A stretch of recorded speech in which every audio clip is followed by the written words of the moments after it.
Hey, this is part of a series, an intro to backpacking, pretty much looking over basic gear and method for extended hikes. This one is on sleeping bags. This is the one I'm using for this trip coming up in May. This is a Kelty Lightyear Down 40 degree. All right, so if you've gone to any sites, REI, Campmore, EMS, ProLightGear.com, anything like that, you're going to see that usually they divide sleeping bags up into three separate categories. You have warm weather, three season, and winter. Okay, so usually what it is it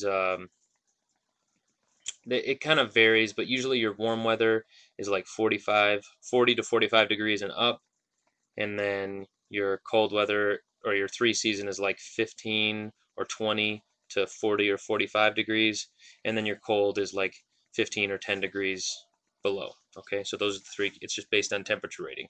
What the temperature rating is basically you will be comfortable up to whatever degree they say. So this is a 40 degree Fahrenheit bag, which means if it gets down to 40 degrees while I'm sleeping in there, I should still be comfortable.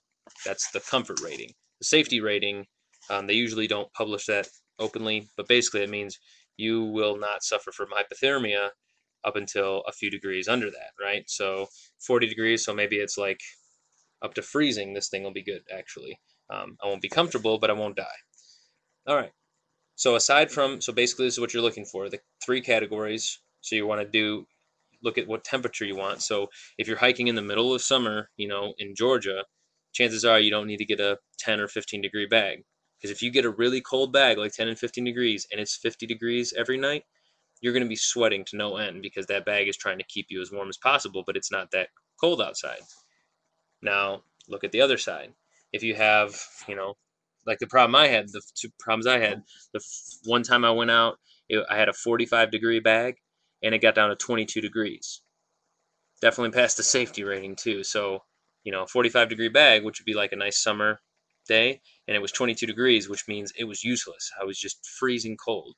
Okay, so if you get a bag that's a higher temperature rating and it's a really low temperature, you're going to freeze. If you get a really low temperature bag and it's really warm outside, you're going to sweat to death. Okay, so you want to make sure you have the right temperature for what kind of climate you're going to be out in. All right. So those are your three categories as far as warm, blah, blah, blah. Okay. Second thing you want to look at is the two stuffing materials that the bags are made out of. You have down and you have synthetic. All right. This is a down bag. Um, and I highly recommend down. Down is going to be more expensive than synthetic, but it has quite a number of advantages over synthetic. Down, which is just what it's down feathers. It packs a lot smaller. So this is a very small compared to if it were a synthetic, it would be probably about this big. Okay, so it packs a lot lighter. It can, as far as warmth to weight ratio, it's going to work a lot better. You don't need as much down to keep the same kind of warmth as you do with synthetic. Um, the downside of it is it's going to be a little more expensive, but I think it's worth it. Okay, after using a 45-degree bag in 22-degree weather, I'm saying, you know what, I'm going to just drop some coin on a nice bag. But with this one, I actually didn't have to. Okay, so I looked at what the temperature was before I bought this one. I looked at what the average temperature would be in May between West Virginia and Connecticut, and it was roughly 40 to 45 degrees at night, the low. So it may not have been there, but it was roughly there. So I bought a 40-degree. This is the Kelty Lightyear. This set me back like $120 for a down. It's 650 down. That's the other thing. Down has a rating system. Um, it's basically the type of feather that's used. It's like the size of the feather, I believe. So a smaller feather is going to be nicer because you won't have to use as many. It'll keep you warmer. I believe that's right. But either way, it's the higher the number of the down, the better the quality, which means it's more warmth to weight ratio. There's a higher warmth to weight ratio. What I've heard and what I've gone with is I will not use down that is under a 650 rating. So you'll usually see 650, 700, 750, 850, and 900, I believe, is the top. Very rarely do you see 900, but it's there. Um, so this is a 650. It was 40 degrees. Had some pretty good ratings. There's a couple things you want to look for. when you're looking at sleeping bags. You want to look at height. So how tall are you compared to how long is the bag? Okay. Um, I'm 5'7", so I can use a smaller bag. Why would I want all the excess weight? They usually come in regulars and longs. Longs are for like 6'3" or above. Uses more material, costs a little bit more, weighs more. Okay, so make sure you have a right fit. The other thing is the weight, and how they save weight is either by using better down for one, or the zippers on the side. So look at how the zipper works. Sometimes they go from a quarter, so only a quarter of the bag has a zipper. Those are for the ultralight.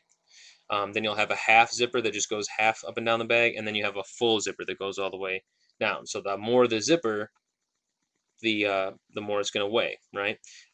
This one has a half or 3/4 zipper, and then it's got a foot box that has a zipper. So if it's a little warmer, you can unzip the foot box and kind of have your feet poking out if you want.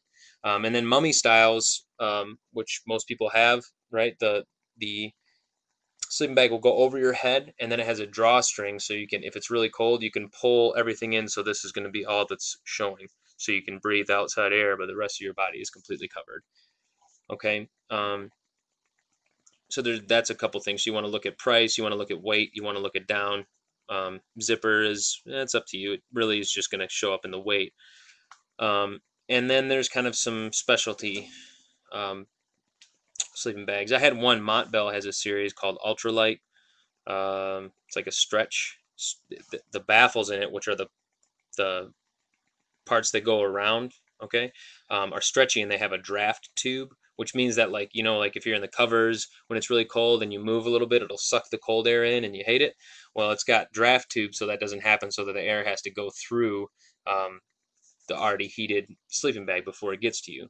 And this has like an elastic around, so if you're really, if you move a lot when you sleep, I would recommend looking at the Montbell stretch ultralight stretch series.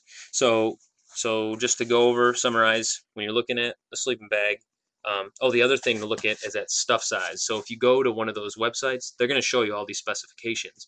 So you want to look at total weight is going to be important. Stuff size, which means how small does it get, because you don't want it taking up a lot of room in your backpack, right? So what I look at is the weight, the stuff size, the down rating, and then check out customer reviews. And then, of course, temperature, depending on when you're going to use it. So you might want to have 2 or 3 sleeping bags total if you're going to end up going at different times of the year.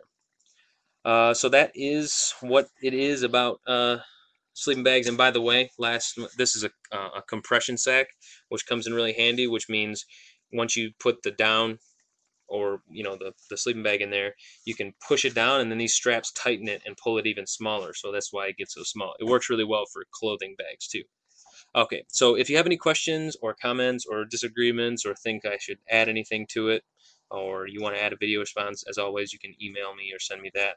I'd be happy to check that out.